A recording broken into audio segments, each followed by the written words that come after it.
everybody, welcome to day 121 of Rhys's stories. And today I'm going to be reading you the second story of the collection. And today I'm going to be reading you, or this evening, should I say, I will be reading you Lucy, Leek, and tomorrow I'll be reading you Bertie Russell's Sprout. And two stories from the Garden Gang by Jayne Fisher. Lucy Leek's love ladder. She was never happier than when she was up to her elbows in bubbles, so she often washed clean things just for the pleasure of it. If it was a windy day, that was even better for Lucy Leek. There was always a chance that the washing line might break, and then she could do all the washing again. The flapping of clothes on the washing line was music to her ears, and the clean smell of washing was equally delightful to her. Sometimes her friends were rather embarrassed by her eagerness to wash their cardigans and scarves. As soon as they arrived, they often had to stay far longer than they intended, until their clothes were dry enough to put on again. But matters came to a head when Mrs. Blackberry sent her 10 children with a basket of goodies for Lucy Leek. She had been baking all morning and had a few extra biscuits and cakes for Lucy, who was too busy washing to have time to bake or cook. Mrs. Blackberry was a good cook and Lucy enjoyed her food. And there's the 10 children.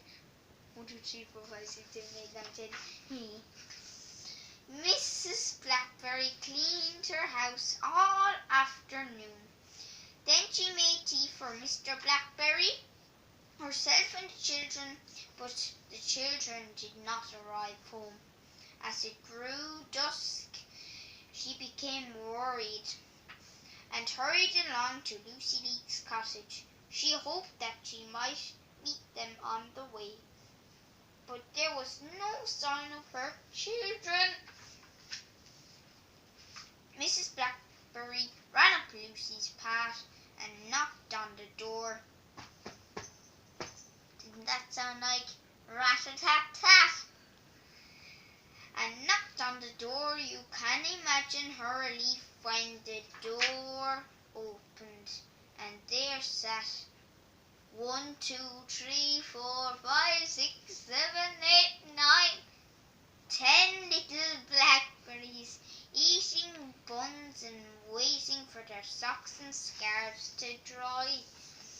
Of course, Lucy was sorry she had kept them so long, but she said it has been a poor drying day. One day the garden gang were having a party in the village hall. The food was delicious and everyone was laughing and chattering happily. Suddenly Lucy Leek appeared from nowhere and snatched each tablecloth from under the food and crockery, splattering 1 or 2 of the guests with jelly and ice cream. I'd probably like to splash that one and that one, because they're the ones that we read with the radish and the strawberry. So let's move on with the story. Miss Delia Damson, president of the Women's Institute, was so shocked at what had happened that she decided to call a meeting to solve the garden gang's problem. This can't go on, she said. It's so embarrassing. Meanwhile, Lucy Leek skipped out joyfully with her new pile of dirty washing. Lucy Leek soon had those tablecloths in hot bubbling water.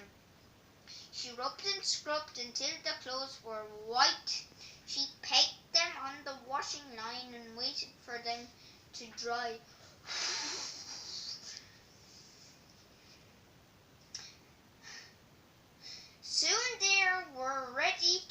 iron, and in half an hour they were crisply ironed, folded and ready to be returned to the village hall.